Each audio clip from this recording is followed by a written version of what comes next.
Bonjour chers étudiants, donc c'est toujours Dr Melber. Le dernier cours, ça sera les infections ostéo-articulaires. Donc on a bien fini avec l'approche sémiologique des tumeurs osseuses et les tumeurs osseuses. Là on va voir les infections ostéo-articulaires. Donc, comme définition, ce sont toutes les atteintes parasitaires aux microbiens de l'os. Alors, il faut différencier dès à présent l'ostéomyélite, qui est caractérisée par une dissémination par voie hématogène, entraînant des thromboses vasculaires qui aboutissent à une dévascularisation, puis à une nécrose de l'os, secondairement une extension au cortex et au périostée. L'ostéite est secondaire à une infection des tissus mous, peut-être post-traumatique ou chirurgicale, avec secondairement extension corticale puis médulaire. Alors à différencier l'infection aiguë, donc moins de 1 mois, de l'infection chronique qui date plus de 1 mois. Alors, l'ostéite aiguë, ostéite ou ostéomyélite, donc la forme aiguë, donc l'ostéite aiguë ou l'ostéomyélite. Chez le nouveau-né, les anastomoses vasculaires sont très importantes. Donc, extension rapide à l'articulation. C'est pour cela, chez le nouveau-né, on a plus des ostéoarthrites que des ostéites et des ostéomyélites. Chez l'enfant, les vaisseaux métaphysaires et épiphysaires sont séparés par du cartilage de conjugaison. Cependant, l'extension se produit par la corticale et le périostée, qui sont richement vascularisés ou tout simplement par des anastomoses. Donc cliniquement, la forme aiguë, ostéomyélite ou ostéite, est une urgence. Elle atteint l'enfant. Le siège de prédilection est la métaphyse. Pourquoi? Parce qu'elle est riche en vaisseaux, richement vascularisés. Donc, il est important de rechercher la porte d'entrée staphylococcique, ORL, pulmonaire, urinaire, de faire une hémoculture et de pratiquer bien sûr des analyses biologiques, CRP, FNS. Donc cliniquement vous avez un enfant qui se plaint de douleurs de fracture sans fracture. La radiologie standard. La radio standard, généralement, il y a un retard radioclinique, un retard entre le début de la clinique et la radiologie. C'est pour cela qu'elle reste normale pendant 8 à 10 jours. Il faudra donc, devant des signes cliniques, une impotence fonctionnelle, une douleur de fracture, sans traumatisme, devant les signes biologiques, il faudra d'emblée instaurer le traitement. Une anticothérapie bien sûr adaptée et une immobilisation du membre. Donc, une radio standard négative n'élimine pas une infection osseuse du fait du retard radioclinique. Alors, quels sont les stades qu'on peut voir sur une radio standard? Donc, il existe 5 stades. 5 stades anatomo-pathologiques qui sont corrélés à la radiologie. Le stade 0, c'est le moment de la pénétration du germe dans l'organisme. Bien sûr, les examens radiologiques restent négatifs. Le stade 1, c'est la dévascularisation endostée. C'est les thromboses vasculaires. Alors, elles se traduisent par quoi? Les thromboses vasculaires vont augmenter la pression veineuse, qui va se traduire par un œdème et une collection intra-osseuse. Jusque-là, les examens radiologiques peuvent retrouver un œdème des parties molles, donc à différencier de l'abcès des parties molles. Il ne s'agit là qu'un œdème qui pourra être visualisé en échographie. Deuxième stade, c'est le début de la dévascularisation du périoste. Et donc on aura un saillie du pus qui va soulever le périoste. Les examens radiologiques peuvent retrouver un abcès sous-périosté. Bien sûr, il est visible en échographie. Donc pendant une garde, pour un enfant en impotence fonctionnelle, fébrile, avec une douleur de fracture sur fracture, vous pouvez demander une échographie des parties molles à la recherche d'un abcès sous-périosté. Voilà, vous voyez bien ici, ça c'est une coupe échographique. Là, c'est la corticale osseuse qui est en blanc.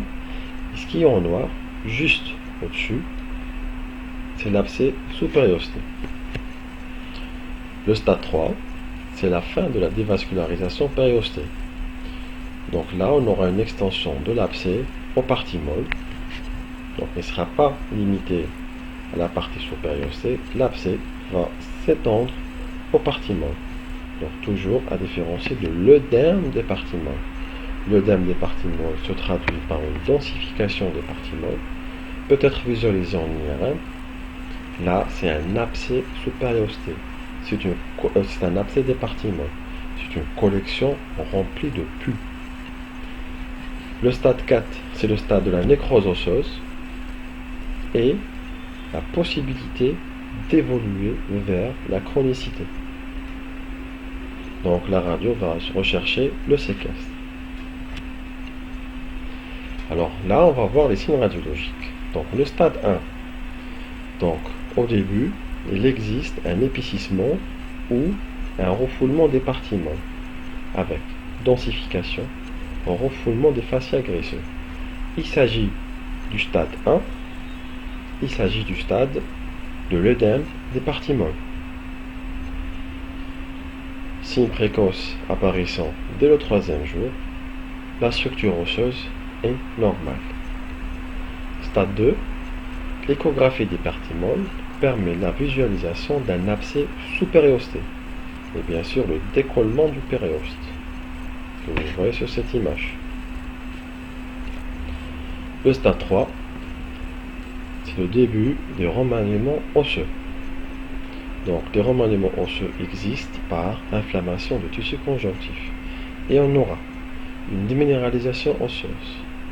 On peut avoir une ostéolyse géographique omitée.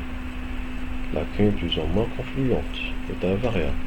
On peut avoir une ostéocondensation, une nécrose, une réaction périostée lamellaire ou pleine. Voilà. Le stade 4, c'est la visualisation du séquestre. C'est quoi le séquestre? C'est un fragment d'os au sein d'une ostéolyse. Ce fragment d'os est nécrosé et il va maintenir l'infection. Donc l'accentuation des lacunes et l'extension des appositions périostées.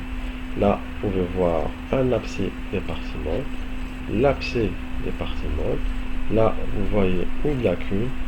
Au sein de la lacune, un séquestre. Et là, c'est l'ostéite du péroné. Vous voyez une atteinte qui est étendue. Elle est faite de lies osseuses et d'ostéocondensation déformant ainsi le péroné. L'évolution, soit la guérison, donc une forme sans séquestre osseux, soit l'évolution vers la chronicité. Ce séquestre osseux qui va maintenir l'infection va créer, à partir de ce séquestre, va être créé un trajet fistuleux qui va communiquer le séquestre à la peau et donc un essieu de pus. Alors, l'ostéite chronique, c'est l'ostéite aiguë qui va évoluer vers la chronicité, ou d'emblée, une forme rare, une ostéite chronique d'emblée. Elle est peu fréquente, de diagnostic difficile, se traduit cliniquement par des douleurs chroniques survenant la nuit. Il n'y a pas de signes généraux. Généralement, le diagnostic est posé très tardivement par une biopsie. Alors, les signes radiologiques. L'abcès intraosseux ou central ou l'abcès de Brody. Alors, l'abcès intracentral ou l'abcès de Brody survient dans la forme subaiguë de l'infection. Alors, nous avons le stade aigu. Après un mois, s'il n'y a pas guérison, il y a formation de séquestre. Le séquestre, au sein d'une lacune, constitue l'abcès de Brody. Donc, c'est la forme subaiguë. S'il n'y a pas de traitement adéquat, ça va évoluer vers la chronicité. Donc, l'abcès de Brody apparaît dans la phase subaiguë. S'il n'y a pas de traitement adéquat, la phase subaiguë va évoluer vers la phase chronique et donc la persistance de l'abcès de Brody. Cet abcès de Brody siège au niveau des métaphyses. C'est une lacune géographique avec ou sans liseré de sclérose, avec ou sans réaction condensante de l'os aux réactions périostées. Donc le diagnostic différentiel se pose avec l'ostéome ostéoïde. Donc, je me répète, si le patient n'est pas traité en phase aiguë, l'évolution de la maladie, de la phase aiguë va évoluer à la phase subaiguë et c'est l'abcès de Brody. S'il n'y a pas toujours de traitement, l'abcès de Brody va persister avec ou sans séquestre et va évoluer vers la chronicité. Voilà. Donc là, vous voyez ici, c'est un abcès intraosseux. Voilà, sur une lacune ovalaire, c'est l'abcès intraosseux. Alors l'ostite chronique séquelaire, c'est l'évolution ultime d'une ostite aiguë. Donc lacune, séquestre, densification cortico-médulaire, donc la déformation de l'os, réduction de la cavité médulaire par épuisement des corticales, hyperostose, déformation de l'os, la réaction périostée, les fractures, l'abcès intraosseux et les fistules osseuses. Là, vous voyez bien une ostite séquelaire. Il y a plein de séquestres osseux, il y a un abcès de Brody et la déformation osseuse.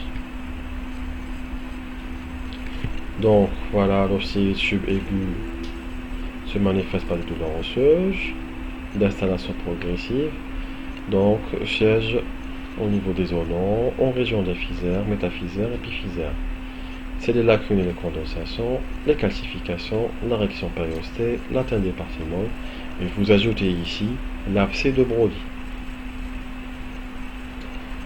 Alors, quelques formes particulières, l'ostite tuberculeuse. Donc, c'est une ostite à germe spécifique, elle atteint l'enfant et l'adolescent. C'est une dissémination par voie hématogène d'une tuberculose ganglionnaire ou viscérale.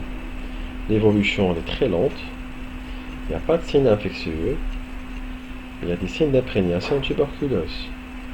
Une collection apparaît, parfois importante, c'est l'abcès froid des parthimones.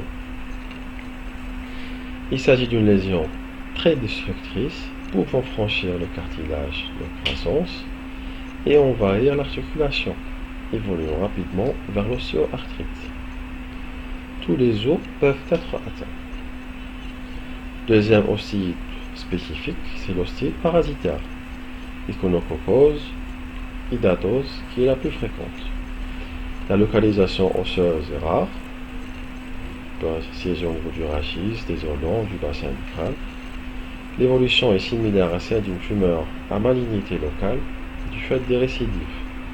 Cliniquement, c'est douloureux, c'est tuméfié, il y a plusieurs fractures pathologiques qui peuvent survenir sur un os fragilisé. Radiologiquement, c'est une ostéolyse mono ou multilacunaire de contour polycyclique. La corticale est amincie, soufflée, rompue.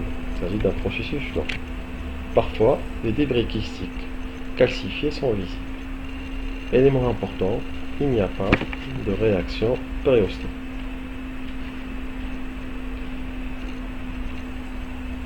L'échographie retrouve Pardon. L'échographie retrouve une collection multivésiculaire, c'est les vésicules filles du kyste hépatique, décollement de membrane, intéresse les localisations viscérales essentiellement. Des calcifications peuvent être visibles en scan et en IRM. L'ostéolyse n'est pas spécifique. Une extension au tissu mou et aux articulations est fréquente. Donc, elle va mimer une tumeur à malignité locale.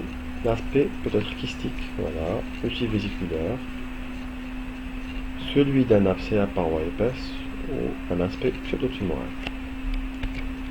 Alors ça, c'était les ostéites. L'ostéite aiguë, l'ostéite subaiguë, l'ostéite chronique. Et l'ostéite chronique séquelaire. L'ostéomyélite est une infection par voie hématogène. L'ostéite est une infection par contiguïté. Chez le nouveau-né, le risque d'ostéoarthrite est plus fréquent. Après, chez l'enfant, c'est l'ostéomyélite. Il y a toujours un retard radioclinique. N'hésitez pas à traiter votre patient, un enfant qui vient avec une importance fonctionnelle fébrile, une douleur de fracture sans fracture. Bien sûr, l'IRM est très précoce dans le diagnostic en identifiant l'œdème des parties molles, donc stade précoce anapathe, en identifiant même un œdème intraosseux. Donc il y a un retard radioclinique de 8 à 10 jours. L'échographie peut retrouver l'abcès sous périostée. Donc l'abcès de Brody survient dans la phase subaiguë, persiste dans la phase chronique. Le séquestre osseux entretient l'infection, à partir duquel peut se développer des trajets fistulés. L'ostéite chronique séquelaire, c'est la déformation de l'os par des ostéolyses, des ostéocondensations, des appositions périostées et des épaississements de la corticale. Maintenant, les ostéoarthrites, c'est une lésion inflammatoire infectieuse des parties molles et des segments osseux d'une articulation. La plus importante, c'est l'ostéoarthrite tuberculeuse. Donc la dissémination se fait par voie hématogène. L'atteinte est généralement monoarticulaire. Le foyer primitif est synovial ou osseux. Phase des débuts, les signes radiologiques sont discrets, avec une tuméfaction des parties molles, donc c'est l'œdème, une décalcification, déminéralisation épiphysaire, c'est l'œdème osseux, contour osseux flou, image d'épanchement articulaire, forcément un élargissement de l'interligne articulaire. L'échographie peut visualiser l'épanchement, l'IRM peut visualiser l'œdème osseux qui entraîne la déminéralisation osseuse, peut visualiser l'œdème qui entraîne la tuméfaction des parties molles. La phase d'état, il existe une lacune épiphysaire ou métaphysaire. Ces contours sont flous et irréguliers. L'extension est rapide vers l'articulation avec irrégularité des bâches articulaires. L'évolution, c'est la condensation, c'est l'hyperostose, ils sont visibles bien sûr, associés à un pincement de l'interligne articulaire. Pourquoi? Parce qu'il y a un assèchement du liquide synovial. Normalement, j'ai quelques images. Voilà. Là, c'est une ostéoarthrite du genou. Ici, vous voyez les lacunes de l'os sous-chondral. Vous voyez le pincement articulaire. Vous voyez l'épanchement articulaire. Vous voyez les abcès dans les parties molles. Voilà. Donc, c'est l'atteinte de l'os et de l'articulation en même temps. Donc, l'infection tuberculeuse vertébrale, c'est le mal de pente. C'est l'atteinte du disque et des vertèbres. C'est la spondylodicite. À la phase de début, le pincement de l'espace intervertébral. donc c'est l'atteinte du disque. Il existe un aspect flou des plateaux vertébraux, des lacunes arrondies et régulières des corps vertébraux qui apparaissent. Il peut exister des séquestres et des images en miroir, c'est-à-dire de lacunes de part et d'autre du plateau vertébral. La phase d'état est une accentuation du pincement discal, l'accentuation des lésions vertébrales, les vertèbres sont détruites, sont condensées. La surinfection se traduit par un abcès des parties molles ou fusion paravertébrale, c'est l'abcès froid. Au niveau du rachis cervical, c'est un abcès rétropharyngé avec élargissement de l'espace prévertébral. Au niveau du thorax, c'est un élargissement du médiastin. Au niveau du rachis lombaire, la collection du psoas réalise un syndrome rétropéritonéal. L'évolution.